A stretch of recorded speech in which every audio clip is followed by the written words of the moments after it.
রাসূলুল্লাহ সাল্লাল্লাহু আলাইহি সাল্লাম বলেন, লা তাকতুবু আন্নি, তোমরা আমার থেকে লিখো না। ওমান কাতাবা আন্নি গায়রুল কোরআন, আমার কাছ থেকে যে কোরআন ছাড়া অন্য কিছু লিখছে ফাল্যামহু, সেজন্য এটা মুছে দেয়। সে কি করে? তাহলে আপনারা কি পড়তেছেন? এই যে কিতাবাদি সব কি হাদিসের কিতাব না? এখন এই হাদিসের কিতাব কি পড়া যাবে না? রাসূলুল্লাহ সাল্লাল্লাহু আলাইহি সাল্লাম বলেন, লা তাকতুবু আন্নি, তোমরা লিখো না, আমার কাছ থেকে তোমরা লিখো না, মানে আমার বক্তব্য লিখো না, হাদিস লিখো না।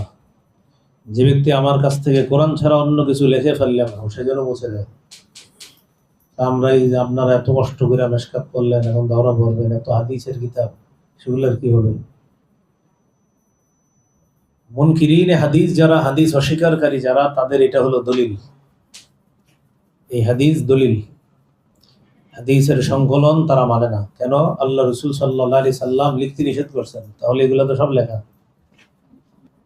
হাদিসের সংকলন তারা মানে না। কারা? মুনকিরিনে হাদিস যারা, হাদিস অস্বীকারী যারা।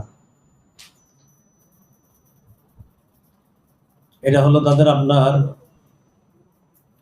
নকলি দলিল, সরাসরি হাদিস থেকে দলিল।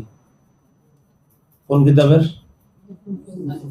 সানি মুসলিম আউয়ালের থেকে আমাদের জবাব, তাদের নকলি জবাবের বিরুদ্ধে আমাদের নকলি জবাব।